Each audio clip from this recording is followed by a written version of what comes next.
Thank you for being here, first of all.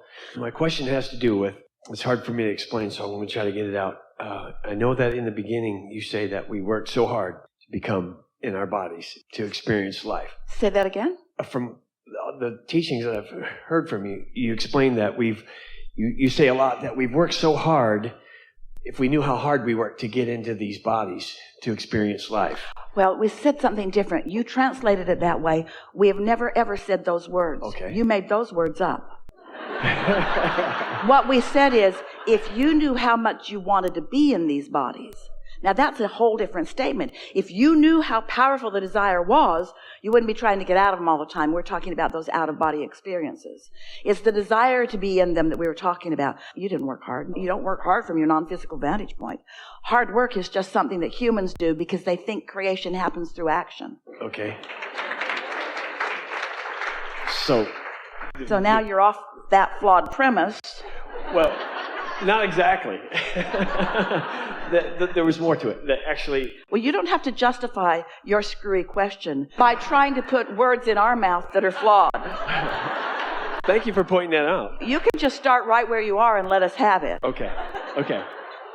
I need some clarification on how we are individuals in this giant ocean of pure positive energy when we leave this physical body. I'm understanding, maybe I'm wrong, but I'm understanding that we turn into pure positive energy. Well, we're just going to play a little bit with you because, first of all,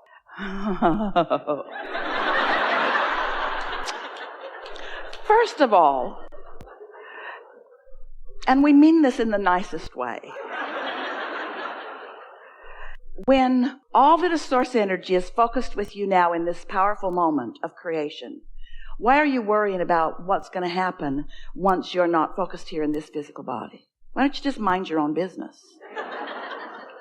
It's all right. But what do you think that desire for that clarity is about? In other words, is this boring you? Have you got this all figured out? Because we said something a little bit like this just before you sat here, that when you are focused from your non-physical, you have this broader understanding. And when you reemerge into your non-physical, you will remember that again. But while you are here in this physical body, it's the combination of the things that matter to you here and are of interest to you here and your connection with that broader point of view that will bring you the greatest satisfaction in life.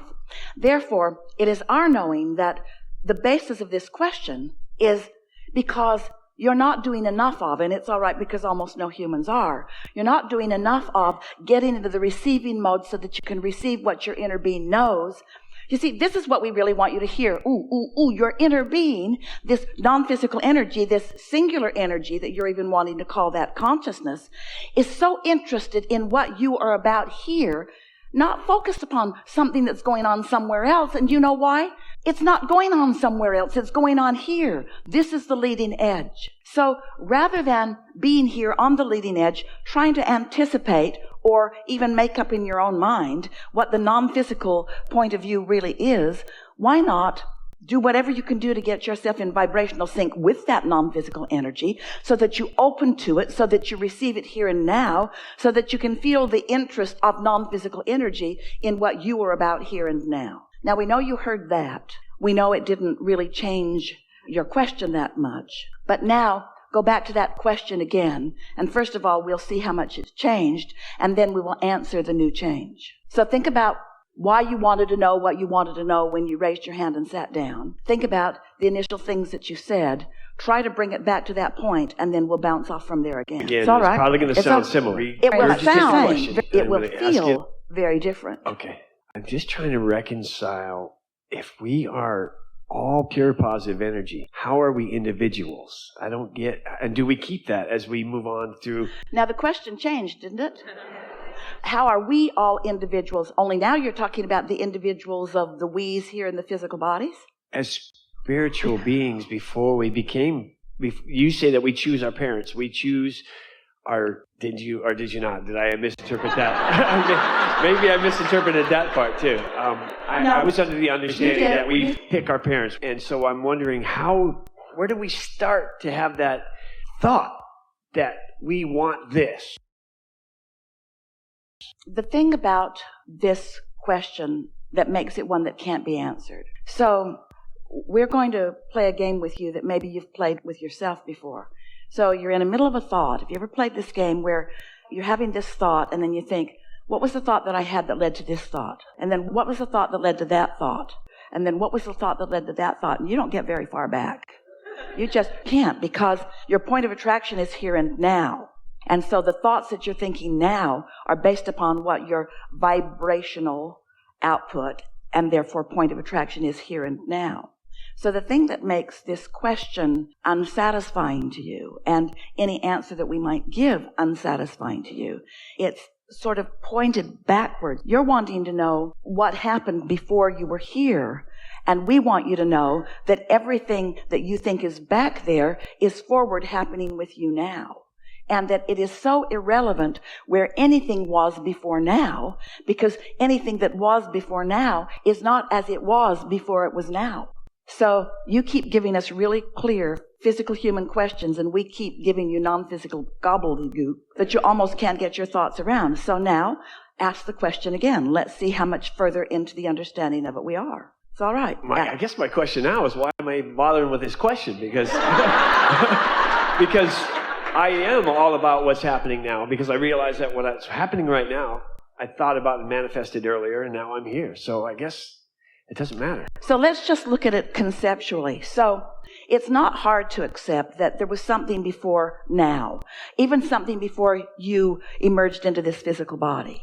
And we want you to understand that then you were a consciousness, and from your framework of thinking, you could say, I was a singular consciousness interested in flowing into this physical body. You could say that, even though the singular consciousness that you were was in a larger group, just like the singular consciousness that is you speaking into this microphone is part of a larger group. So you were singular consciousness who was eager about the idea of coming forth into this physical body. And so that consciousness is focusing here with you in this physical body. So just like you are here in your body and thinking mostly about your life, you are also interested in your friends. You're also interested in some of the things that they are about, and you're interested in some of the things that they say, but not nearly so interested in anything any of them are doing as you are interested in what you are doing.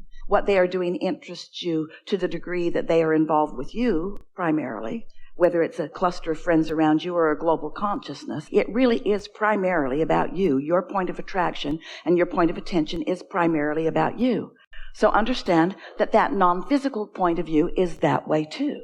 So that non-physical point of view is that way too. And just like you have physical friends that you are interested in, the non-physical you is also interested in other things as it relates to them. And everyone actually relates to the whole in one way or another. But the primary focus is about the train of thought or the stream of thought or the stream of creative consciousness that you are about. So from your non-physical vantage point, it's not much different in the way you understand yourself to be thinking about the things that are important to you. The difference between you in your singular consciousness, which is mostly about singular you, and your inner being, who has singular consciousness, who is mostly interested about singular you, singular that part of you. The difference between the physical you and the non-physical you is that the physical you doesn't really have complete control over the thoughts that you are thinking.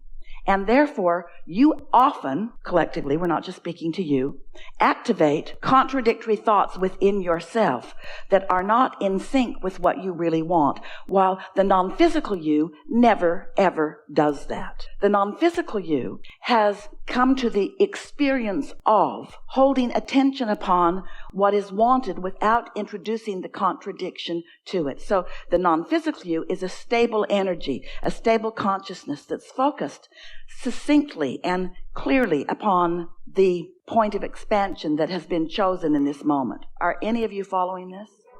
So, here you are, an extension of that non-physical you. There's you, selfish you, and there's you, selfish you. There's you, singular you, there's you, singular you. In other words, there's you, this point of eternal consciousness.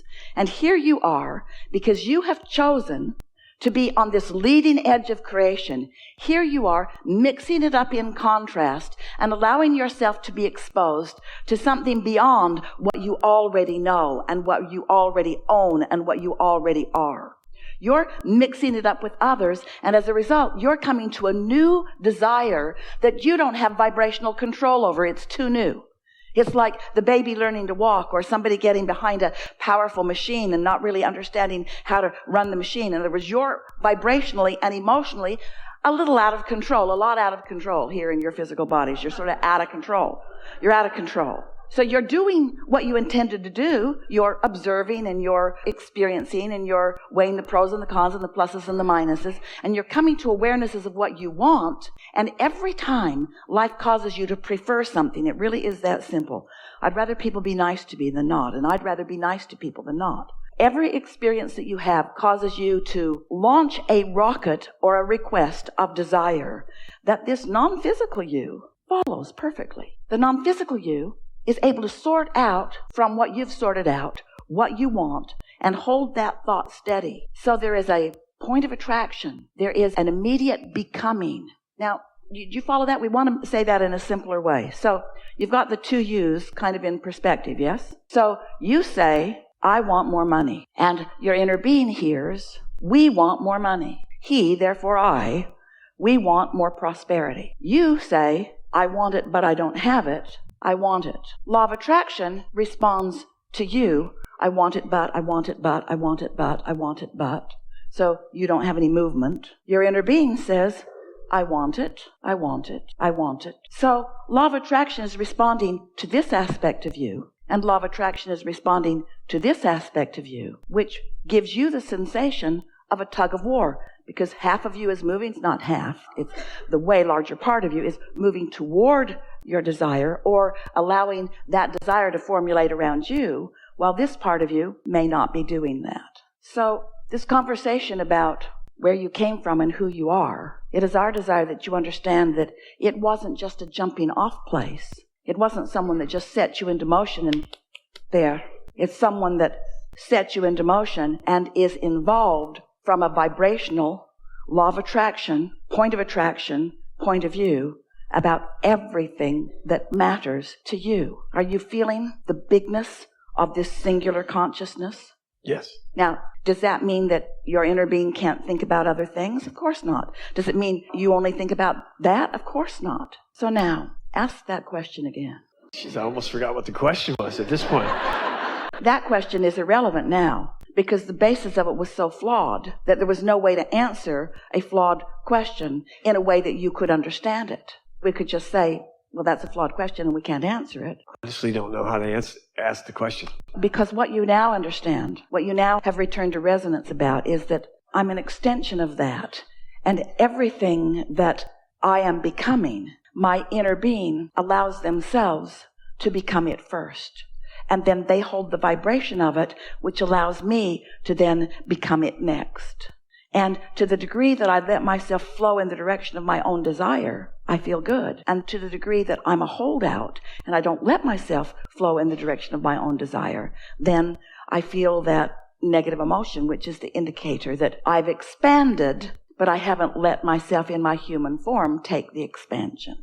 We are appreciating your patience in this conversation, because this is such a leading edge conversation about everything that you are about.